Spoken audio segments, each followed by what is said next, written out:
Oof, guys. Okay, so this is a scandalous one, right? British Army ready to fight tonight, but apparently we can only last 2 months. This is going to blow your mind. Okay, so let me start this off.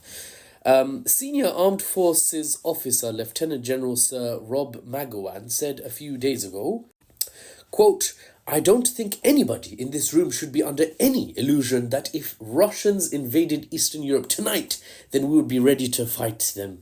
We would be ready to meet that fight, he said, end quote. First of all, who's going to tell him that Eastern Europe is already invaded? It's currently under invasion right now and has been for almost 3 years. Have you heard of Ukraine? Good, sir. Jokes aside, I assume he means the Baltic states of Estonia, Latvia, and Lithuania. Also Eastern Europe, also borders Russia, much further north than Ukraine, and obviously new territory for a battlefield if Russia makes the bad decision of invading there. Earlier in the year, Lieutenant General stated, that same Lieutenant General, quote, we are ready for war, and I fundamentally believe that. We have very high readiness forces, okay, who can go out of the door tonight. Why is everything tonight? Can't something be done tomorrow after a good night's sleep so our common sense kicks in? Anyway, what's super scandalous, I'd say, is this next part.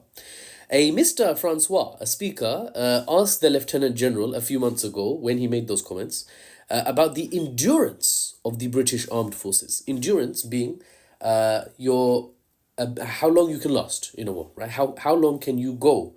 Not just how hard can you punch initially, but after that first punch, how long can you stay in the fight? Very important, of course, right? Because war takes soldiers, it takes ammunition, it takes equipment, it takes vehicles, it takes fuel for those vehicles. And that's not even talking about the humanitarian effect on the economy and people, struggling back home and soldiers literally losing their lives. We're not even talking about that. We're just talking about military endurance. How long can you last? The questioner asked, Mr. Francois, quote, asked, we could not fight an enduring war for more than a couple of months because we do not have the ammunition or the reserves of equipment to do it. That's true, isn't it? Francois pressed.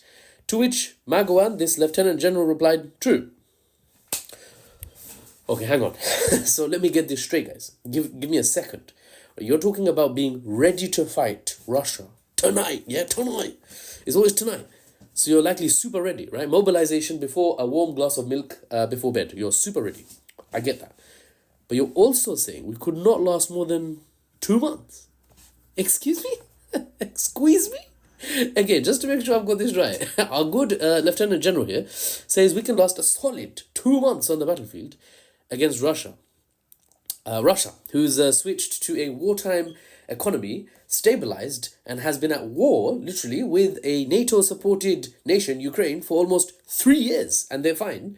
And in that time, actually, the Russian economy has grown in some sectors. So you're saying we can last a couple of months, and then we're going to run out of ammo. Bro, please. It really doesn't sound like we are ready for war any night of this week, let alone tonight. Someone tell these guys to stop before we're all annihilated.